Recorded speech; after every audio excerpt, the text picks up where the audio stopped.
महाराष्ट्र में विधानसभा चुनाव के बाद महायुति की सरकार बनी। देवेंद्र फडणवीस सीएम बने और एकनाथ शिंदे डिप्टी सीएम। इसके बाद महायुति में कैबिनेट विस्तार के लिए 39 विधायकों को मंत्री बनाया गया। 15 दिसंबर शाम 4 बजे नागपुर में शपथ ग्रहण समारोह हुआ।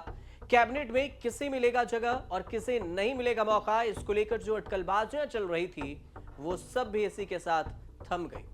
महायुति के तीनों दल, एकनाथ शिंदे के शिवसेना और बीजेपी के देवेंद्र फडणवीस और एनसीपी से अजीत पवार, तीनों दलों ने अपने अपने नेताओं को फोन पर मंत्रिमंडल में शामिल करने का संदेश दिया।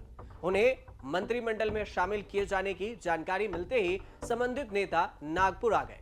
शपथ लेकर विधायकों से मंत्री बन गए। और लेकिन कुछ ऐसे भी नेता हैं जिन्हें नहीं बुलाया गया। पसीना खूब बहाए विधानसभा चुनाव में, लेकिन मंत्री पद उन्हें नहीं मिला। इसलिए कहा जा रहा है कि फडणवीस सरकार की नई कैबिनेट में कई बड़े नेताओं को जगह नहीं मिली। जिन बड़े नेताओं को कैबिनेट में जगह नहीं मिली उनमें बीजेपी के 3, शिवसेना शिंदे गुट के 4 और अजित पवार गुट के 2 नेता शामिल हैं। मुख्यमंत्री त्यांचाच होणार ना, त्याचा विचारणा झालं काय ते बिनसूत्राशिवाय तुम्ही जाहीर करू शकता।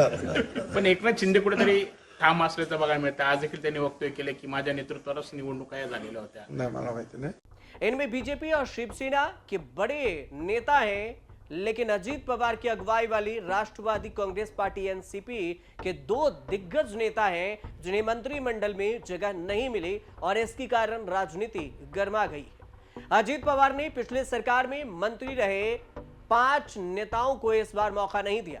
इनमें छगन भुजबल हैं, दिलीप वलसे हैं, वलसे पाटिल और छगन भुजबल की गिनती महाराष्ट्र के बड़े नेताओं में होती रही है।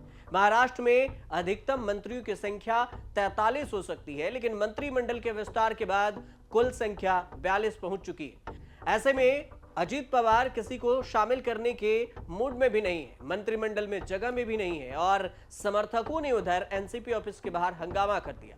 भुजबल राष्ट्रवादी कांग्रेस पार्टी के संस्थापक सदस्यों में है। राजनीतिक हलकों में छगन भुजबल को मंत्रिमंडल में जगह नहीं मिलने पर 2 तरह की प्रतिक्रिया आ रही है। ऐसा कहा जा रहा है कि जानबूझकर उनका कद कम कर दिया गया और ऐसी स्थिति में भुजबल फिर से बड़े पवार यानी शरद पवार के पास लौट सकते हैं। 77 साल के भुजबल अब तक महाराष्ट्र में 2 बार उप मुख्यमंत्री के दायित्व के साथ गृह विभाग, पीडब्ल्यूडी समेत तमाम बड़े विभाग संभाल चुके हैं। 2019 में जब एमबीए की सरकार बनी थी तो उद्धव ठाकरे ने शिवाजी पार्क में शपथ ली थी, तो पहले 5 मंत्रियों में छगन भुजबल शामिल थे।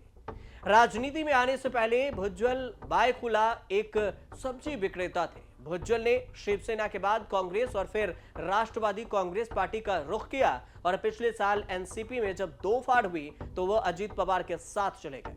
भुजबल ओबीसी समुदाय से आते हैं, वह शरद पवार को अपना मेंटर मानते हैं। भुजबल को महाराष्ट्र में ओबीसी नेता के तौर पर भी जाना जाता है और भुजबल ने महाराष्ट्र में जो मराठा समुदाय को लेकर ओबीसी श्रेणी में शामिल करने की मांग उठी थी तो उसका विरोध किया था। इसके चलते आरक्षण के मुद्दों पर मनोज जरांगे बनाम भुजबल विवाद खड़ा हो गया था। चर्चा यह भी है कि भुजबल को मंत्री बनाने का फैसला इसी वजह से नहीं लिया गया होगा। लेकिन अब दूसरी तरफ एक और दिग्गज नेता है दिलीप वलसे पाटिल। अब इनका क्या होगा ये भी समझिए। छगन भुजबल की तरह ही दिलीप वलसे पाटिल ने एनसीपी के बड़े नेताओं में अपने नाम शामिल किए।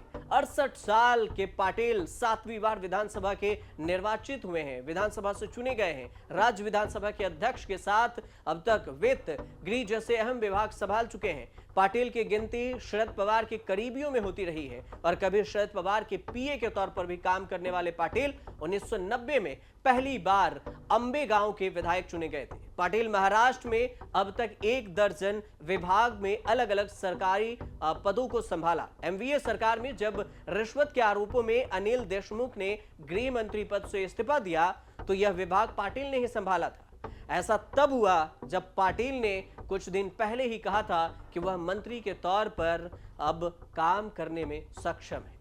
ऐसे में सवाल ये उठता है कि आखिर अजीत पवार की रणनीति क्या है कि 2 बड़े-बड़े दिग्गजों को साइड कर दिया गया।